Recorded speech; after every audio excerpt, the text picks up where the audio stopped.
Today, we're going to be talking about how you can foster a love for reading.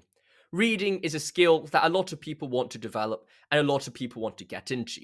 But they go to the library, look around, and just see these massive, thick books that they just find it very difficult to actually get started with reading. So today, I'm going to be giving you 5 tips to help you foster a love for reading so you can gain and develop an appreciation for this great source of knowledge.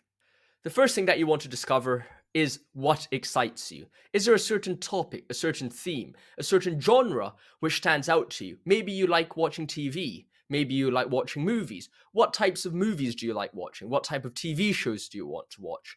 What type of YouTube videos are you watching? Are you watching mainly academical videos, lectures on YouTube? Are you watching documentaries? Are those history documentaries, science documentaries? All of these different genres that you might be interacting already have an equivalent genre within the world of reading. For example, if you're watching philosophical lectures, for example, and that's quite a stretch, you might be interested in going to read some philosophical novels or perhaps some philosophical texts. If you're interested in fantasy movies, perhaps you want to read some fantasy as well, The Lord of the Rings. Perhaps you want to read Dune if you're interested in sci-fi, Star Wars. Well, let's figure out what you actually are interested in. Get that focused in your mind and say, maybe I'm interested in these types of stories. I'm going to work on those a bit more. Now, the second thing after you've discovered what excites you is to start with a broad analysis. Start off with entry-level books.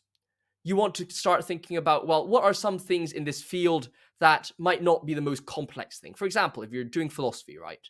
Maybe I'll read A Brief History of Philosophy instead of reading Dostoevsky or approaching Wittgenstein, because that would be way, way, way more complex than the simple one. A lot of the times our reluctance to interact with these books and to get into reading is because of how complex these books actually are. For example, and this ties into my third point, which is don't throw yourself into the deep end.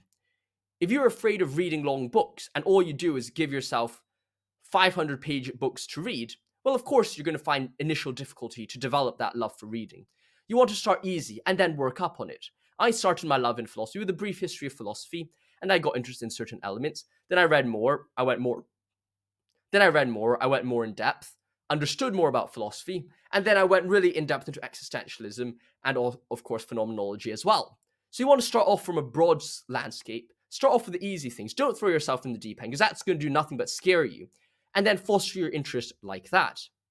Now, the fourth thing you want to do is understand, are you interested in academic writing or are you interested in fiction? Because there are very two big, broad kind of schemes. And of course, there's the idea of public academic writing as well, like A Brief History of Philosophy. That's not necessarily academic philosophical works, but more so just a publicizing or a popularization of those ideas. Think about, and that's on the academic sphere nonetheless, but are you trying to read fiction, non-fiction? What are you actually looking at? And at what level are you wanting to do this? For example, if I want to study philosophy at university level, perhaps you want to read more complex works. If you're just kind of reading philosophy for fun, start off with the less complex works. So you want to understand what schemes and what large variety do you want to choose. And there's nothing wrong with choosing philosophy over non-philosophy, fiction or non-fiction. These are all personal choices.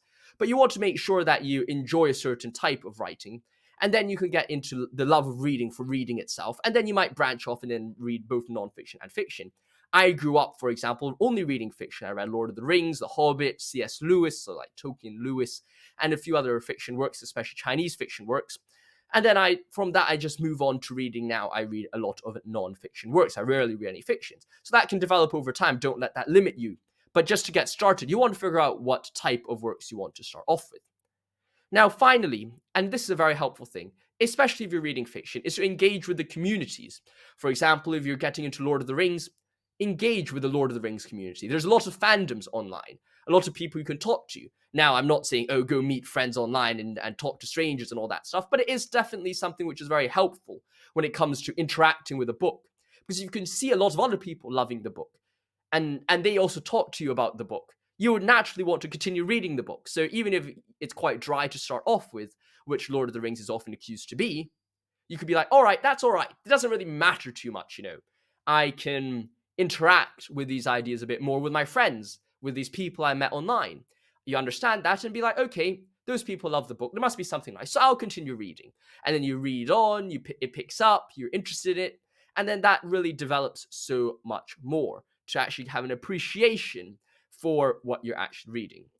And these are 5 tips which I think are very helpful to get started with your love for reading. Hope you've enjoyed these 5 tips. Share it with your friends if you think it's helpful.